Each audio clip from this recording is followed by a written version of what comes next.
When a popular musician, a singer, almost unknown a year ago and with only one album on the market, has 4 hit songs on the sales charts from that one album, we have to ask how come. And when that singer competes with the likes of Billy Joel, Barbra Streisand, Barry Gibb, and walks away with 5 prestigious Grammy Awards. Grammy, as you know, is the Oscar and Emmy of the recording industry.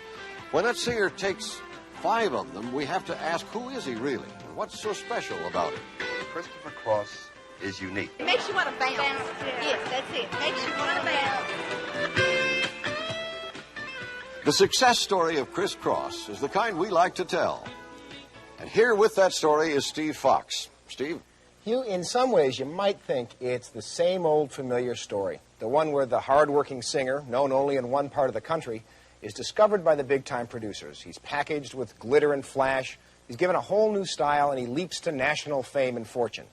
Now, that's the cynical view, and sometimes it does happen that way, but it didn't this time. We find that this singer already had considerable talent, and that the producers who took hold of him were themselves quite talented, and they knew what the public wanted.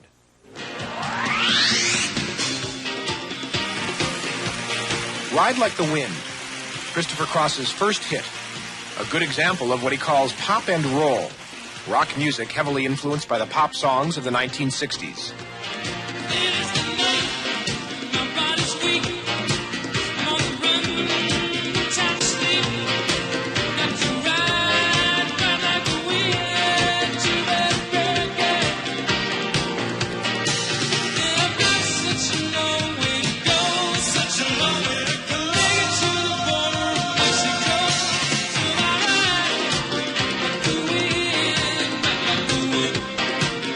Christopher Cross is the name of the band, and also the stage name of its 29-year-old lead singer and songwriter, Christopher Geppert.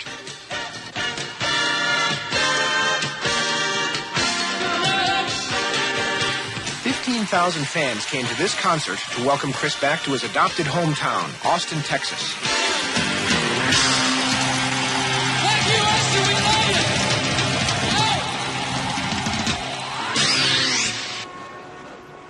The Grammy Awards triumph in February made Chris an instant hero, and Texas lawmakers, who tend to be proud of everything, especially local boys who make good in the big time, actually proclaimed a day in his honor.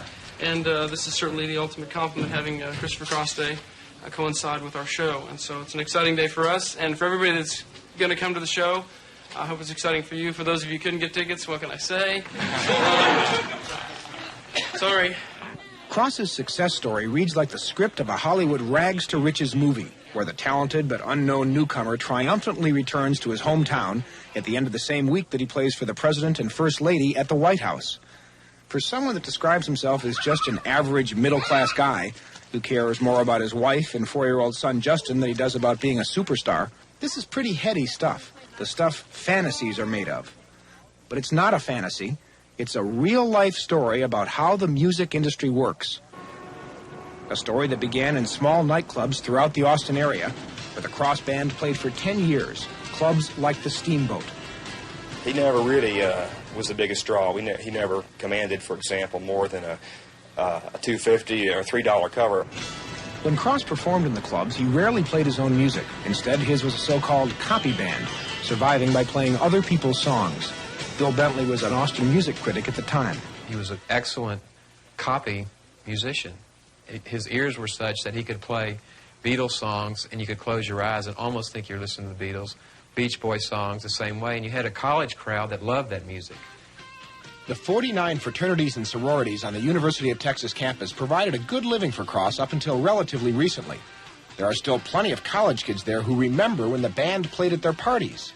Well, you know, it was really it's hard to believe that I was so close up there dancing to this group that's now, really so popular. And yet it was about 2 years ago they were here in Austin playing a fraternity party for a bunch of crazy guys out there dancing around.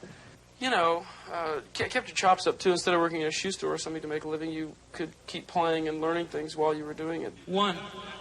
Play your piano. During all those years of duplicating other people's songs, often after just hearing them once or twice on the radio, the boys in the band created a kind of musical shorthand, which they later put to use while developing Chris's original material. I really don't know.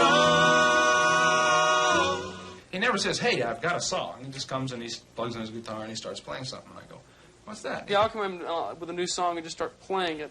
And it's like, find the notes, you know. It's like, it's an A, 1, 2, 3, 4, and then we just play around with it until it starts to fall together.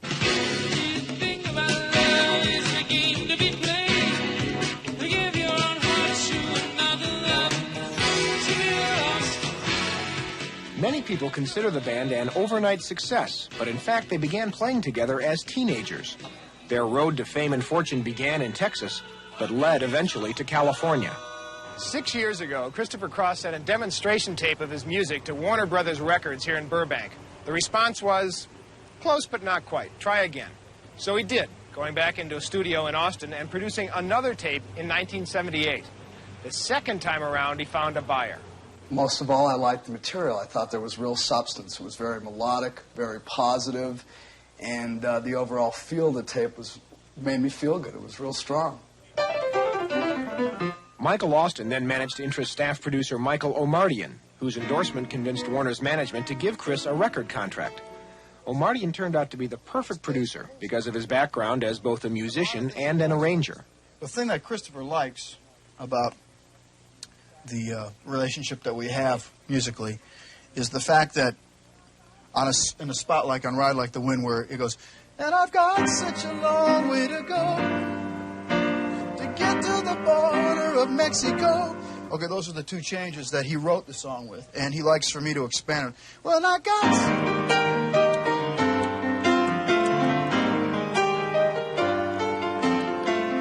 He likes that kind of involvement. That's the kind of thing he likes for me to be doing to his music. Omartian and Cross labored a grueling 700 hours in the studio producing the debut album. On it, they used a number of big-name guest stars like Michael McDonald of the Doobie Brothers and Nicolette Larson.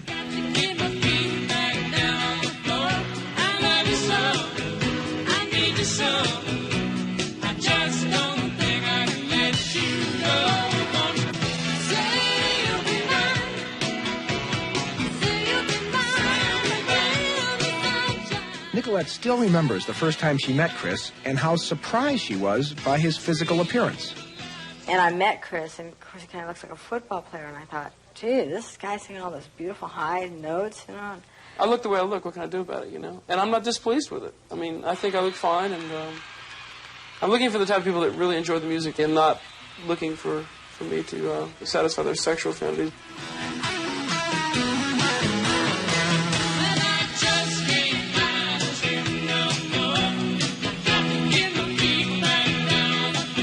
Somehow eye contact makes you sing. And I'm kind of looking in his eyes.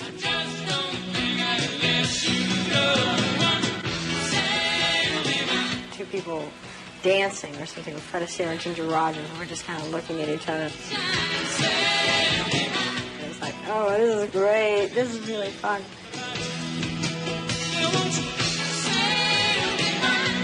Say You'll Be Mine is the latest Christopher Cross hit.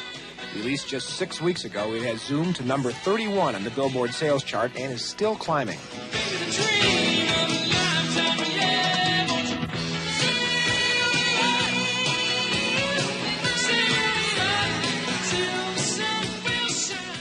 For any recording artist, getting songs played on the radio is the key to success, and this man, Cal Rudman, made it happen for Chris. The publisher of a weekly newsletter that goes to more than 1,000 radio stations, Rudman has a reputation for recognizing hits, and his endorsement can help create hits. To say that Rudman liked Cross's music is a severe understatement. I got goosebumps. The short hair on the back of my neck stood at attention. I had a soul attack. I was listening to Ride Like the Wind out of the album, and I danced around the room. What? And those were the mild things that I did. What? What hit you? Electrifying sound, unique, incredible melody, brilliant words, production that was exquisite, consummate. It was a total oral experience, by oral, A-U-R-A-L.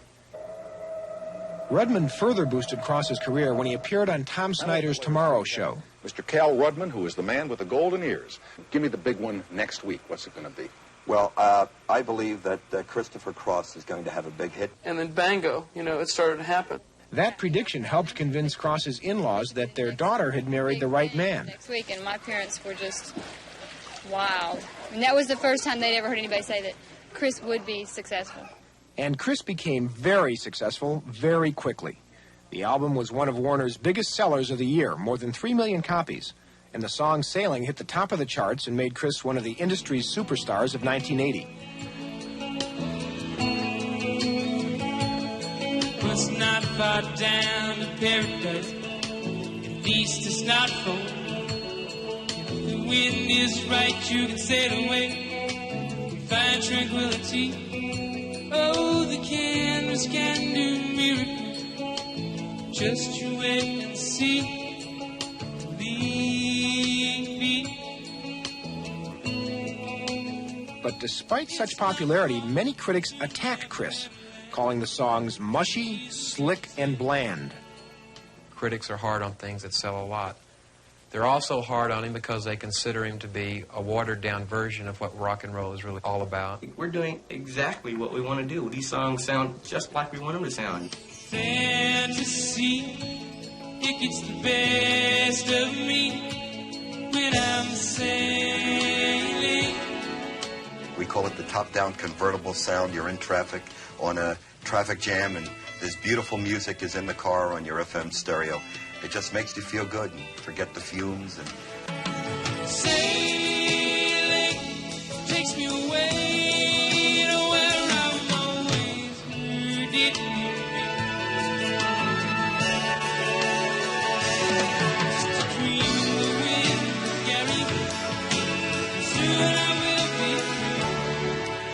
The whole thing should be self-interpretive, trying to create like a state of peace of mind or whatever. But it could just as easily be, bowling. Cross and his team knew that they had a hit record, but not even they were ready for what happened the night of the Grammy Awards, the annual honors voted by 5,000 peers in the music business. Never before in the 23-year history of the Grammys had anyone won Best Song, Best Album, and Best New Artist in the same year. And the Grammy goes to Christopher Cross. And I guess I felt like if I had a chance for any award, it was that one. I'd like to thank the Academy for voting me this award, and I had all my little thank yous for that. My band for their tasty playing. Hey. And then, God, that's amazing. And then they just kept coming. Christopher Cross. Christopher Cross, Michael Omartian, producer.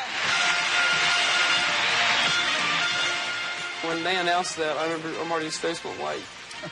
I was nominated. Sailing, Christopher Cross, songwriter.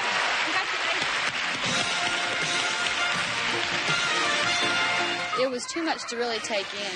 It's a shame because I can't remember anything. I was so numb. By the fifth one, we were just going... Christopher Cross, sailing!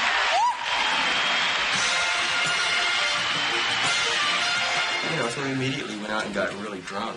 Which we felt was our responsibility. It doesn't really sink into later, I mean, day by day, I got my Grammys, I just kind of walk by them, and Roseanne too, we'll just both kind of go, God, you got Song of the Year, or you want Album of the Year, or, and it's really is incredible, and I'm so thankful for it, and I think it'll take a long period of time before it actually totally sort of bongs me on the head that it happened, Carry me